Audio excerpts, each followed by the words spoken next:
Diwali is here, and are you looking to bake some salty and sweet traditional Diwali delights such as chivdo and besan laddu? Then hang in here because those are the two things I'm going to show you in my Diwali special episodes.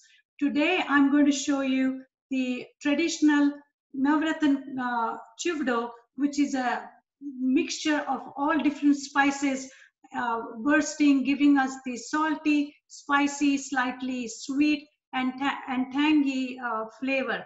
Okay, and then in my next episode, I'm going to show how to make besan laddu. However, both the Navratan Chivda and Besan Laddu, I'm going to make it without using any oil. So we are not only going to have opportunity to enjoy these treats, but at the same time, not feel guilty about eating it. And actually, you can have it more than a few times during this time, right? Because these are going to be packed with fiber and flavor, but not with unnecessary sugar and oil. Okay, so how am I going to do it?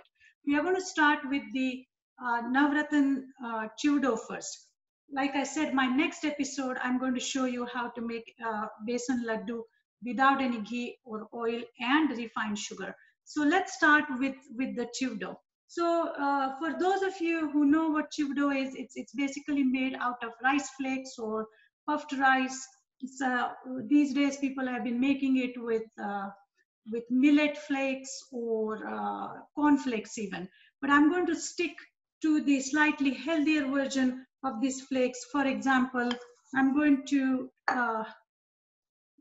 try making it with red rice poha, which is red rice flakes, some oat flakes, pumpkin seeds, peanuts, coconut, and cashews. Okay, so this is our base mix here. All right, and it's very simple. You can always add some quinoa flakes in it, or the millet flakes in it, or buckwheat in it, chia seeds. You can literally add anything you want in this base mix, the base dry mix, I would say. Okay, so I'm just going to set this aside. Now, the most fun part of when I was developing this recipe was coming up with an idea as to how to make this flavorful and how to make the spices and all the flavors stick to these flakes.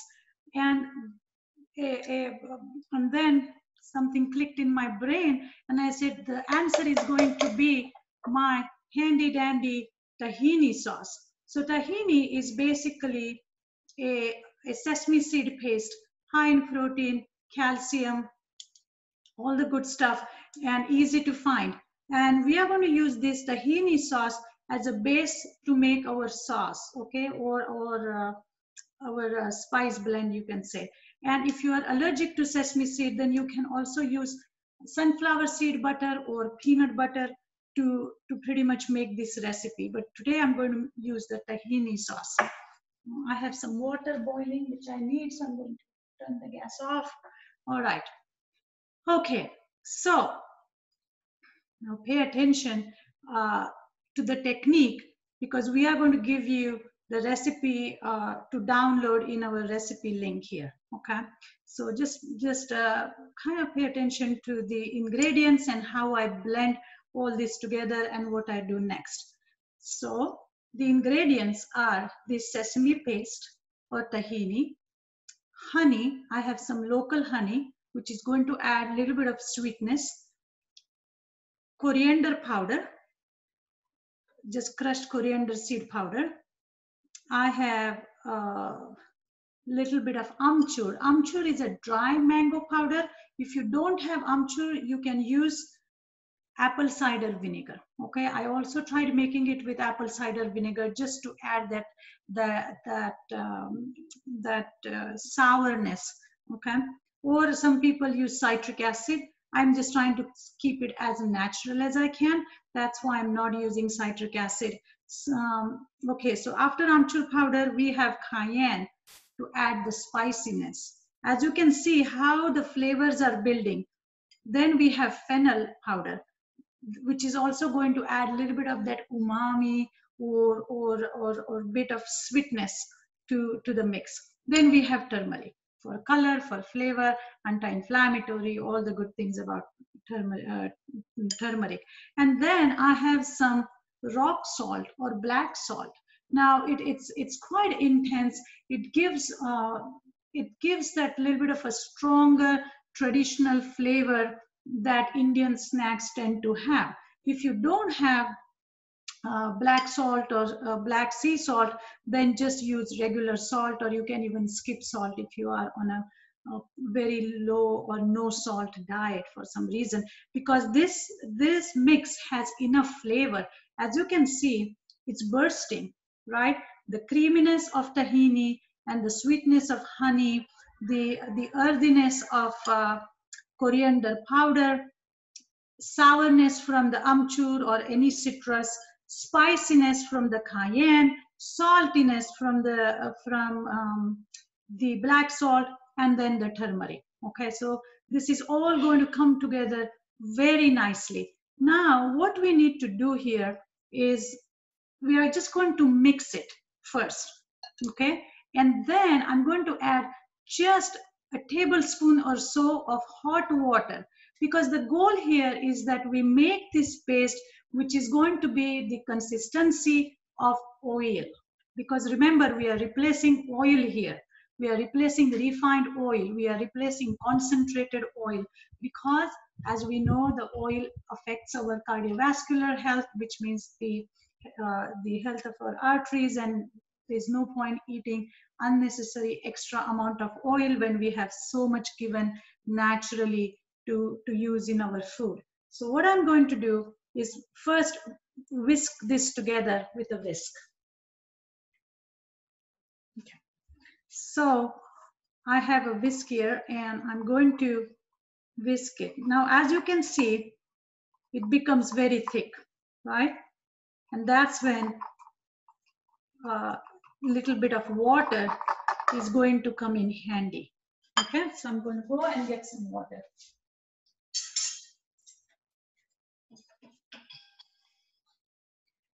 Now, you want to be careful as to not to put too much water, okay, because we don't want this to be too liquid,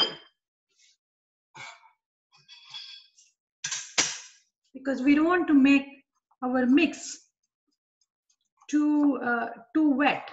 Okay, like I said, the consistency needs to be like a thick raw oil. Okay, this is still a little thick, so I am going to, oh my goodness, the smell, the blend has is such a cohesive, such nice aroma to it. By the way, make some extra, because you can always use it to use it as a salad dressing. Okay, so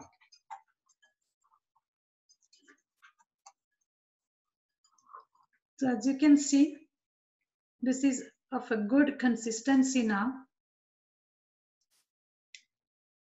Okay, and you really want to make sure that you are liking the smell, the flavor of it. It is just, it has, you know, you can even smell the sweetness and the saltiness and the spiciness of this mix. Okay, I'm just going to set it aside because I want the flavors to marinate a little bit. But again, folks, please pay attention to the consistency. Okay, very quickly. For those who don't know what chivdo is, the chivda is basically a granola. Okay, it is usually done on a stove in a pot, but they use quite a bit of oil to blend the spices to make sure the spices are sticking to those grain flakes. And I am just kind of blending the granola technique with Indian flavors here to make it healthy, make it easy, and literally not creating too much mess, because I'm a big proponent of not creating more work for ourselves than needed, instead enjoying the cooking part of it. Okay, so I already showed you, but I'm going to go over the base mix again. I have rice, thick poha, red rice poha. You can have white rice poha if you want. Then I am using some oat flakes, some coconut, peanuts, raw pumpkin seeds, and raw cashews. Okay, you want to make sure you are using all the raw nuts and seeds, because they are going to get toasted in the oven. Okay, so now I want to talk to you about how I'm going to cook this mix. I'm going to use the oven at 250 degrees. Okay, and uh, you put it in there for first 15 minutes. When 15 minutes are over, just gently stir everything in, everything around, and then put it back in for another, I would say, 15 minutes. Okay, you want to make sure that the nuts start to look lightly golden brown, and the mixture is dry yet not like super crispy, because this, it continues to cook as it cools down once it's outside the oven. And then towards the end of the mm, uh, process, so after 30 minutes, open the oven, and that's when you're going to add two other ingredients, which is some dry fruit. So I'm adding some dry cranberries and some raisins, but I'm not going to add it to this mix. Instead, I'm going to wait until the 30 minutes are over in the oven, and then just throw the raisins and dry fruits, raisins and cranberries in it, and then allow it to cook for another 5 minutes or so. And then take it out, and then allow that mixture to cool down. Okay, now I'm going to show you another trick, okay, of mixing this. There is a, it's important that when you add the uh, your wet ingredients, or wet sauce, you can say, or this mixture of the spicy tahini sauce, you want to make sure that it doesn't lumps, right? So what I'm going to do, I'm going to drizzle some first. Okay, you want to drizzle quite a bit, and then you want to make sure that you are using a spatula to gently turn this around as if you are tumbling it. Okay, and that's the trick here. Okay, if you feel that the sauce mix is a little too thick, which I think it might be right now, then I'm just going to add a little bit of water to the rest of the sauce, and then pour some more. So as you can see, I'm not pouring everything at once, because I want to tumble excuse me,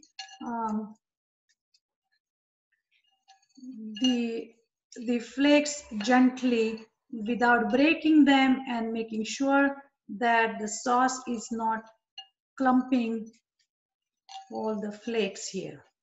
Okay, I think it needs just a little bit more sauce. And I'm just going to add just tiny bit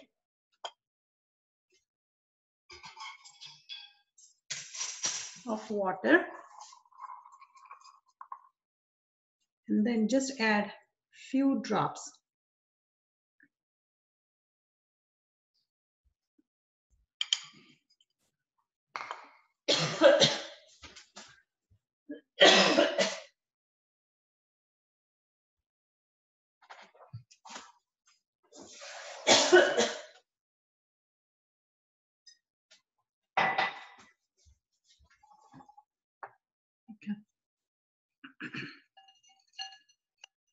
And then I'm going to continue to tumble this.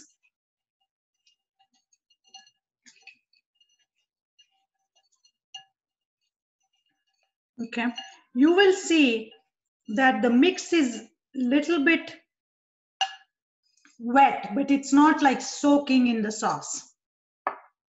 And that's exactly what we want.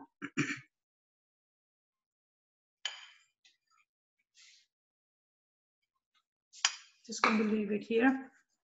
And now what I'm going to do is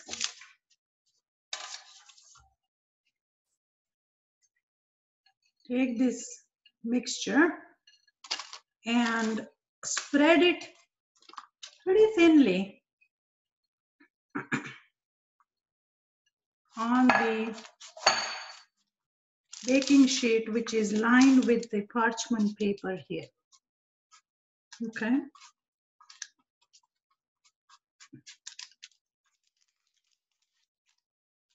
And this is, like I said, is going to go in the oven for 30 minutes at 225 Fahrenheit. And you are going to stir it once at the 15-minute mark, and then when it's 30 minutes or so, and when you check your chivdo in the oven, when it's not too dark and the nuts have turned uh, lightly golden brown, that's when you are going to add the dry fruit that we have been saving. The reason that we are not adding dry fruit to this mix is because 30 to 35 minutes is a long time for the dry fruits to be in the oven, and then they burn, and then it's not, they get chewy and almost like very rocky. So I have figured out that it's best when you to add your dry fruits towards the end, when the granola, or in this case the chivdo, is done.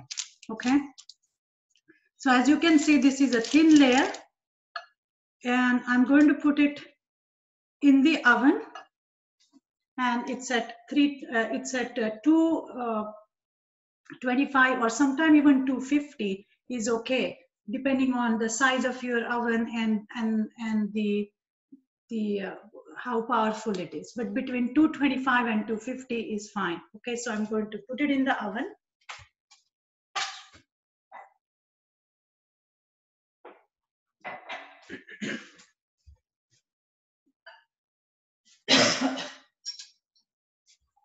Now, in the end, when everything is all said and done, you have this crunchy chivdo. Okay, as you can see, it's crunchy, it's flavorful, it smells wonderful while it was cooking, and I'm going to try some and let you know how it tastes.